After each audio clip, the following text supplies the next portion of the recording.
खुलुमबाय नोंथांमोनखौ आरोबाव फिन खेबसेबाव गोसो गोथारै बरायबाय।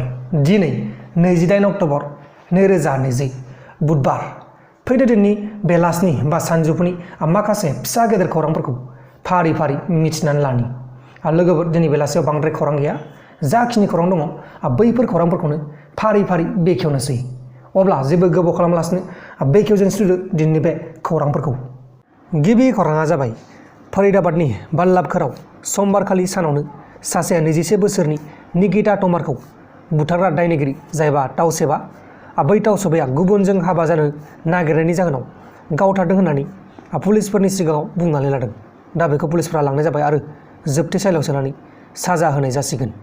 लोगोसे बिफा फिसाज्ला बेनेडिक्ट आरो जयाराजनि पुलिस कास्टडियाव थैनायनि केसखौ लानानै सिबिआइआ माद्रास हाइकर्टआव रिपर्ट जमा होदों आरो रिपर्ट जमा होनायाव सानैखौबो पुलिसफोरा लकआपआव बा जोबथेसालियाव गोब्राब बुदोंमोन।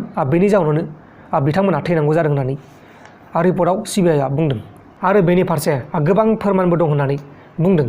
गुबुन फारसेथिं DMKजों लोब्बा थानाय कन्याकुमारीनि डक्टर शिवारामा पेरुमाला बिथाङा गावनि जिउखौ फोजोबनानै लादों।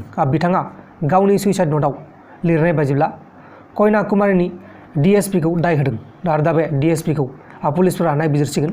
नायबिजिरनाया सोलिगासिनो दङ। दानिया फैदो गुबुन खौराङाव। गुबुन खौराङा जाबाय बिहारनि मुनगिराव दुर्गा मुर्ति गासोमनायाव गावलायलायनाय जाथाय जानायाव सासे मानसिनि जिउ गोमानांगौ जाबाय आरो माखासे सुबुंफ्रा गोब्राब जखम मोननानै दङ। बे दावराव गासै 12टा गुलि गावनाय जादोंमोन आरो जायगायाव पुलिसफोरा 12टा बेरनाय गुलिनि बाख्लाजों लोगोसे गंथाम लकेलाव बानायनाय पिस्तलबो मोननाय जादों होननानै खौराङाव फोसावनाय जादों।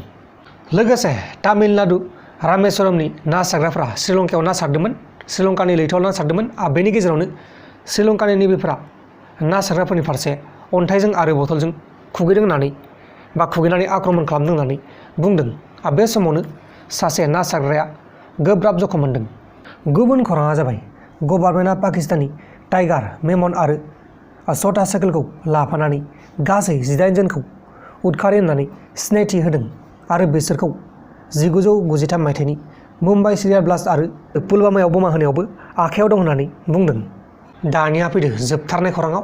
जोबथारनाय खौराङानो जाहैबाय आसामनि भारतीय जनता युवा मोर्चानि लिडार जायबा अमितेश चक्रवर्ती बिथाङा KUCनि प्रेसिडेन्टनि सायाव FIR होदोंमोन आरो बिथाङा FIRखौ बोखारनो थाखाय आर'जबो गाबदोंमोन। नाथाय बिथाङा FIRखौ बोखारनाय जानाय नङा होननानै रोखायै बुंनानै होदों।